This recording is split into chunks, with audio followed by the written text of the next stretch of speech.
So I've got a few drones over the years. Now these two guys were off the shelf, DIY, DIY and off the shelf. But I still think the DJI FPV is the best FPV drone kit out there. Let me explain.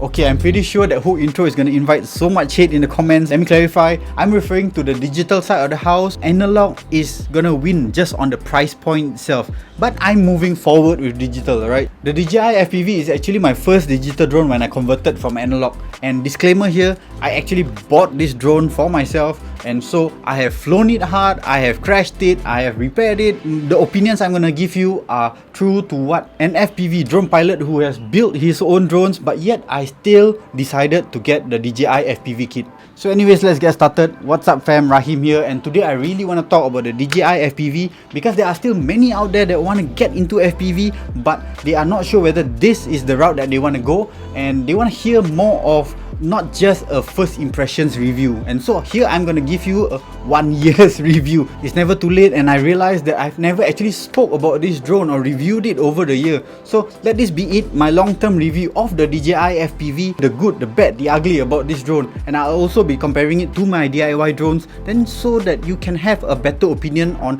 whether you want to go through this route or you want to just get yourself a DIY drone. And at the end, I'll be mentioning who and what this drone is about and what you'd expect if you're getting this drone.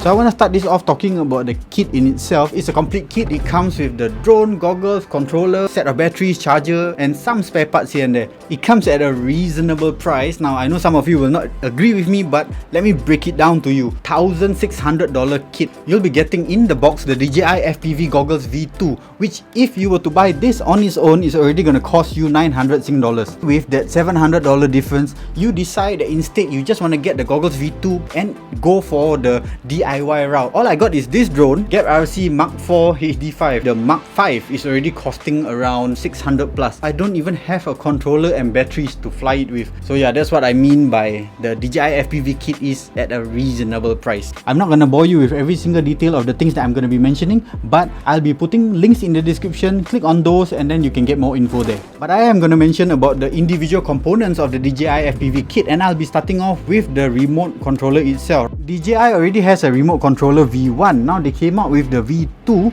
which I guess the focus is more towards what's in right now, which is the gamepad style of remote controller. There are no like metal switches sticking out. Everything is in buttons or click switches. The real focus I think about this controller is for the new user, where I guess ergonomics may be the top on the list. It's not that heavy, it grips well, right? It holds like a normal gamepad. The buttons are all within the reaches of your fingers. For thumbers out there, it's really comfortable, right? You can easily reach the end sticks. But for a hybrid like myself, so what's a hybrid? I fly with my thumbs and with my indexes on top. I'm not exactly a pincher, but I use my indexes to guide the sticks along. So I felt the sticks were a bit short as a hybrid on the controller, but easy fix. All I did was upgrade to longer sticks. You can watch this video right up here. So what I really like about this transmitter is that the buttons are neat, the antenna folds away, the sticks you can then stow away inside and you're good to go. Just chuck it in your bag, you have no worry about it. And it is charged by a Type-C connector, so you never need to worry about having an additional charger for your transmitter. You can literally just charge this off a power bank. Now on top of all that, you can connect this transmitter to a PC, a Mac or a mobile device for you to train on the sim. So this transmitter sounds so perfect until you realize that it is proprietary. It is only for the DJI FPV drone and nothing else. You made a version 2, it connects well, it feels well, but it's only for the DJI FPV. So yeah, that's my one issue about this DJI FPV remote. So now let's talk about the drone in itself. This is my spare set, by the way. Normally I will be flying with this one over here. Now I feel this is a complete airworthy FPV drone and more. Now as an FPV drone, its design is a bit unconventional compared to the DIY drones. Now when you compare the hardware of this drone to a typical DIY drone, it has everything that DIY drone will have, but more in the form of the digital camera is now on a gimbal. It has a cooling fan included, even heat sinks on its ESC. It has the easiest battery mounting of all the drones that I've ever had. The same kind of prop mounting like their other DJI drones, which is a pop in, pop out kind of system. Also built in is GPS, sensors on the outside to sense obstacles, and also internal sensors to know the health of the drone itself. Now on the software side of things, DJI has always rolled out new updates, firmware updates for the drone, goggles and battery. And that's interesting, right? The battery also needs a firmware update. You can then connect up your mobile device, and that's where you can see the data logs of all your flight paths and also run diagnostics to check on the health of the drone. And don't forget, the software also includes fail-safes and also safety features that help you fly the drone better. So all in all, that makes up the kit, and DJI has made specifically for this DJI FPV drone a DJI Virtual Fly app, but sadly it's only for iOS. It's not for Android, but I'm okay, like it's a balance for me. I feel like, hey, it's already a year and the Android version still hasn't come out, but then again, I already don't care anymore. I personally prefer to train on the Velocity drone sim anyways, so yeah. Now here's where you buy from a premium brand, DJI. You get the warranties, you get the aftercare service, but don't forget that this is an FPV drone. Crashes are very likely to happen. So the thing is, if you were to crash this drone, I've seen people share their repair costs, and I think it's reasonable, right? But the thing is, you'll have to send it in to DJI. There's not much option for you to just walk into a hobby shop and get it repaired, or not that I know in Singapore anyways. You'll still have to send it up to somebody, and you will still have some kind of downtime. But compared to DIY, where you can repair it yourself or learn to repair it yourself, the DJI FPV you'll have limited options, right? If you can get the spare parts, then okay, go repair it yourself. But I just feel that it's kind of better to send it back to DJI. Now let me explain. If a DIY drone, as simple as arming that drone and it cannot arm, I can't figure it out. I'll have to do my own diagnosis. I'll have to test here and there. That's gonna be hours on the bench. Now with DJI, yeah, you don't have to try to figure out things. You just send it in for a specialist to solve it for you. Kinda, I feel that's the fair exchange in price, but I don't like the downtime. I did have issues with my Goggles V2. It was under warranty, right? There were some issues with the screen itself. It took 6 weeks downtime. Now that's the thing that was painful, right? It's not something I can solve. I'll have to send it in.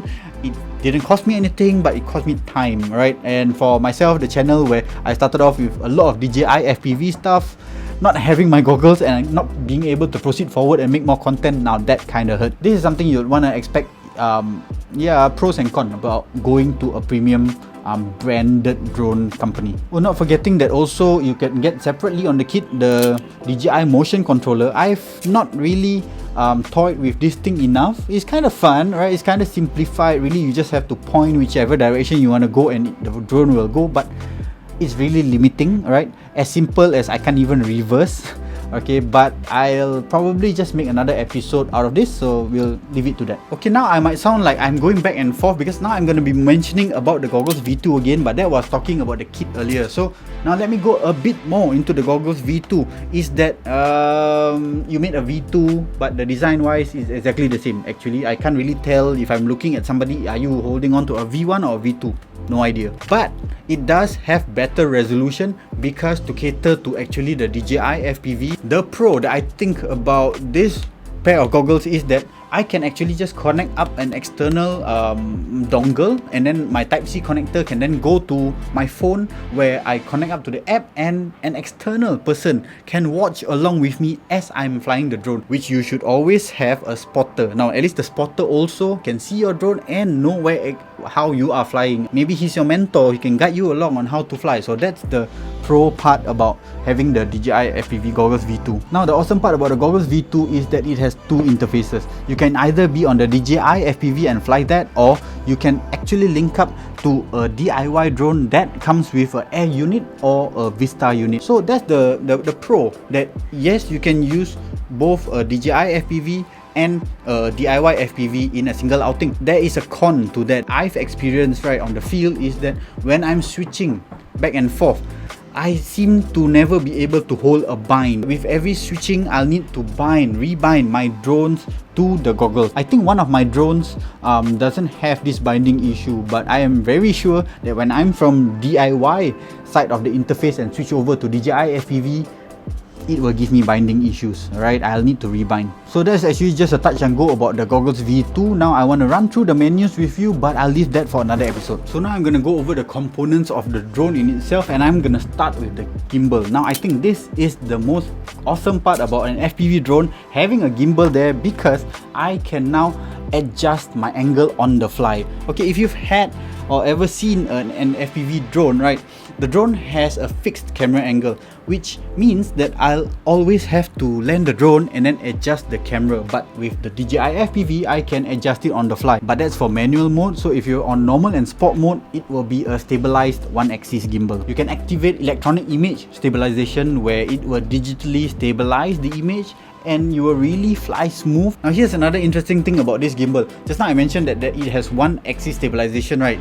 That means it's stabilizing the camera to not tilt even though the drone is pitching forward or backward. If you were to switch on this digital setting in the goggles, you can actually get the horizon stable even though the drone is rolling left and rolling right. It has its limitations. It's not for hard bangs, right? If you hard bang, then you will roll along with you. But I kind of feel when I activated that mode, right, I feel like I'm flying a Mavic, right? A Mavic or a Phantom, where your horizon is level, your roll is level. Now I believe DJI included this mode is so that this isn't gonna be just like a FPV kind of drone, but kind of an all-rounder, because now I know that when I just want those simple camera drone kind of shots, right, stabilized and horizon level, I can just switch on this mode and that's what I'm gonna get. And yeah, I think that's a good bonus for you to have in the package. So now more about the camera in itself. I'm just gonna skim through because I think this in itself deserves a whole separate episode.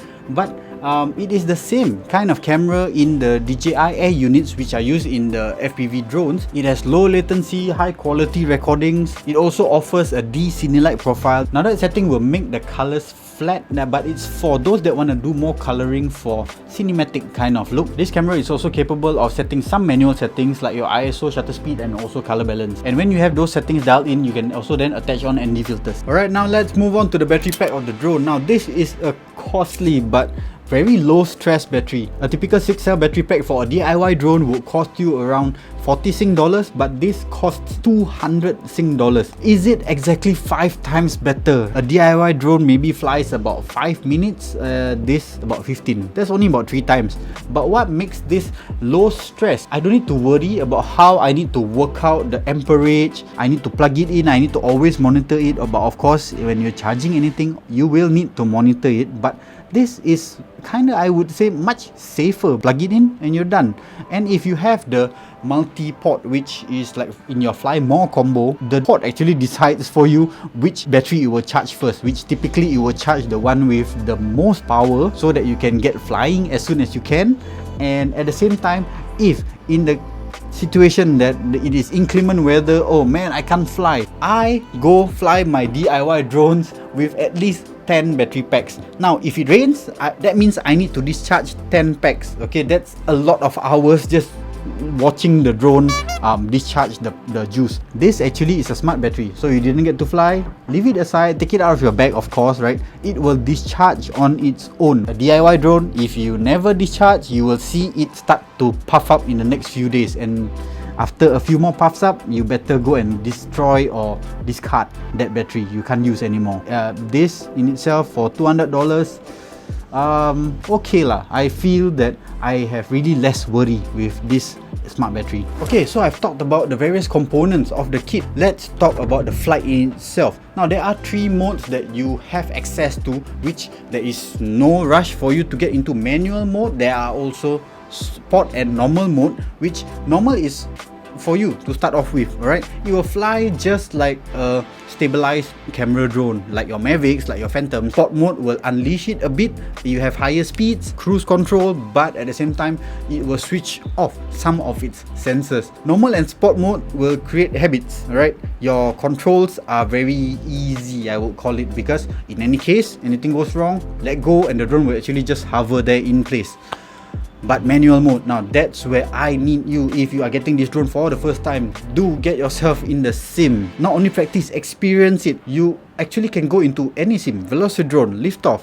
This will let you know that manual is totally different than sport and normal modes. I need you to really feel this first, because there's no such thing as when in normal and sport mode you push on the sticks to move forward and then you let go, the drone will just stop there. You push on the sticks and never let it self-center, the drone is going to continue spinning, alright? Because that is how manual mode is designed to be. It's fully manual control. Really do get yourself, don't talk about hours, maybe days of practice in the sim. Really grind on that to get the muscle memory in. Plus, I mean, if you can get into the DJI Virtual Fly app, then that's where you can connect up your goggles. Now, some people do experience a kind of disorientation. I wouldn't call it motion sickness, I don't know what you want to call it, but I myself, when I started off, I also did have that kind of like, I'm sitting down, sitting still, but when the drone is flying around, I also feel like moving with the drone. So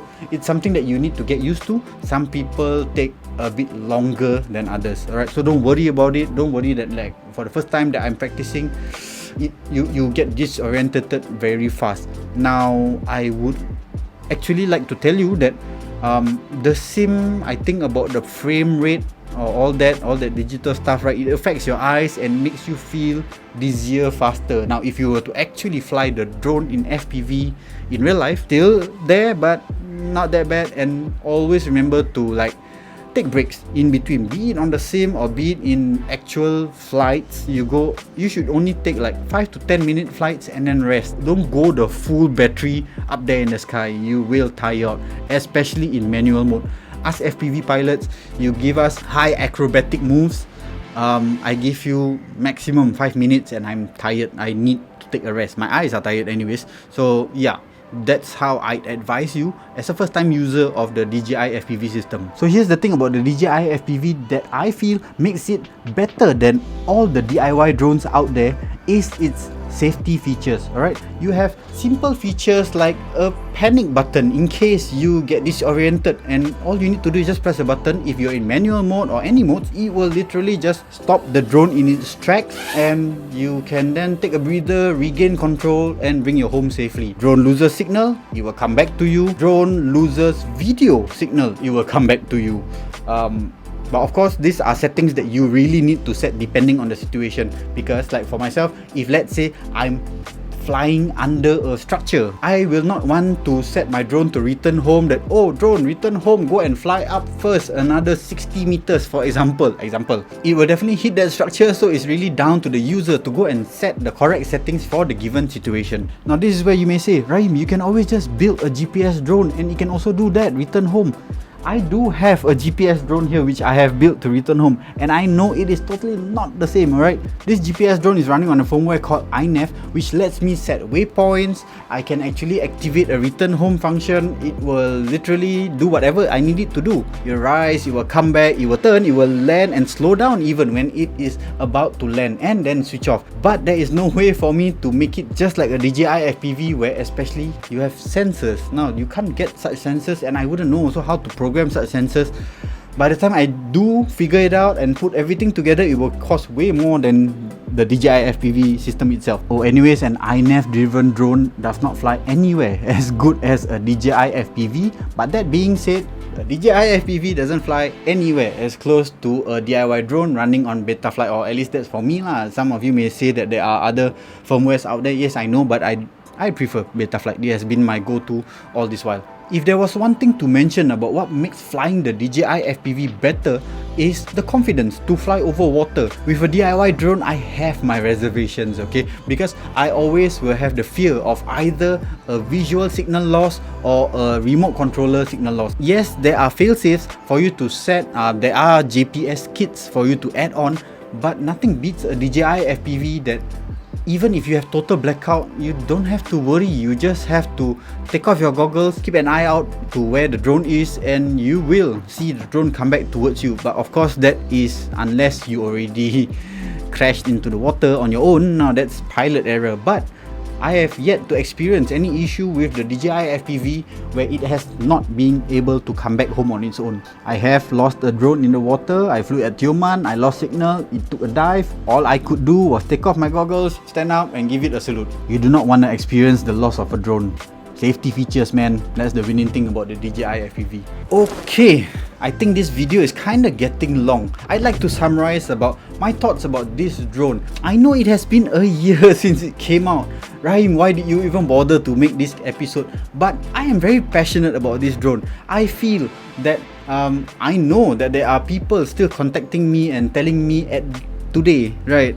Like, I just got my drone yesterday and so and so and so. So why are people still getting this drone? I believe simply because it is the only bridge out there for you to cross over into FPV, and it is complete.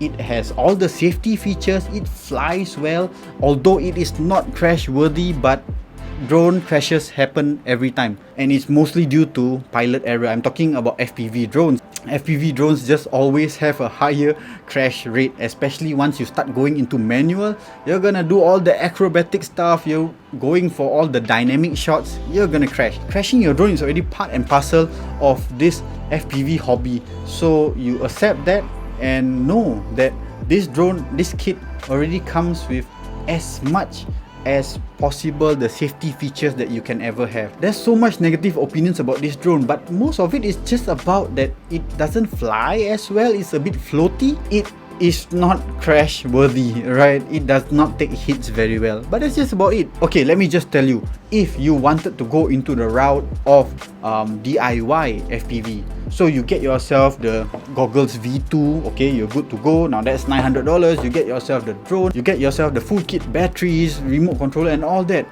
Even if you can get the budget below 1,600 Sing dollars, trust me, there have been so many hours spent on the bench trying to figure out how to rectify small problems, as simple as when I just got my drone and then the motors are spinning the wrong way. How do I solve it? I don't know, I'll have to research it up, I'll have to make the changes. What if as simple as that? Or you have issues with your receiver, it doesn't want to receive the signal from your controller. Now then what? So this is why from the onstart I already say this DJI FPV kit is the best kit out there, because from start to finish DJI has got you, right? Getting it out of the box, connecting it up is a breeze. Flying it, it has supposedly it's supposed to have sims, but it's incomplete, but never mind, just practice your own on any other sim. Then get in the goggles, you have that full experience of first person view, immersive and all that. When you're finally confident, go out there in the skies, you have your normal mode to fly normally, and then you want to fly a bit more aggressive, you can get into sport mode. And then when you're fully confident, flick that switch, take over and fly manually. It will be the best experience you will ever have, and you would have taken different stages, growing along the way and getting yourself better, getting all the muscle memory control in, and then going into manual, and you'll have a good flight. I'm very sure if you were to crash, don't blame it on the drone, it's purely pilot error. I also feel the DJI FPV is for a specific kind of character, the creative. You may already have an eye in the sky, which is either could be a Phantom or a Mavic. You're already flying cinematic camera drones, but you want more of that dynamic kind of shots, which only FPV drones can offer. But you are not interested at all to be that hobbyist and go and climb that FPV mountain. So then this DJI FPV is for you. But that's just my opinion. You can have your own. You can let me know in the comments what you think about the DJI FPV. But as of right now, I wish I had this kind of drone when I was starting out. It would have really made an easier journey for me to get into FPV. Okay, now I would like to wrap it up and leave it just as that. Now, I'm not gonna tell you to go and buy the drone, because this is my opinions about what I feel about the DJI FPV. So okay, now if you've liked this long ass episode, do give me a thumbs up. Now if you've not subscribed, subscribe already. Chat with me in the comment section. I'll get back to you as soon as I can. Pilots, as always, I'll see you in the skies. Peace. Now seriously, it's a good drone. Go check it out.